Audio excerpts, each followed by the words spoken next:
Elon Musk చాలా ముందు చూపుతో జరిగేటటువంటి అని చెప్పుకొస్తాడు. పక్కన టెక్నాలజికల్గా మార్పులు చాలా జరుగుతున్నాయి అన్నది ముందే చెప్పుకుని వచ్చాడు. ఇప్పుడు తను చెప్తుంది ఏంటంటే రాబోయే 5-6 ఏళ్లలో ఫోన్ల రూపం మారిపోతుంది.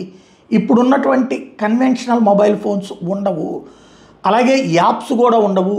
ఆపరేటింగ్ సిస్టమ్స్ అనేటటువంటిది కంటెంట్ పీపుల్కి సంబంధించి మారిపోతుంది ఆర్టిఫిషియల్ ఇంటెలిజెన్స్తో అని చెప్పుకొస్తున్నాడు.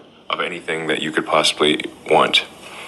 And I think that there won't be operating systems, there won't be apps in the future. There won't be operating systems or apps. It'll just be, you've got a device that is there for the screen and audio and for and to put as much AI on the device as possible, so as to minimize the amount of bandwidth that's needed between your edge node device, formerly known as a phone, and the servers.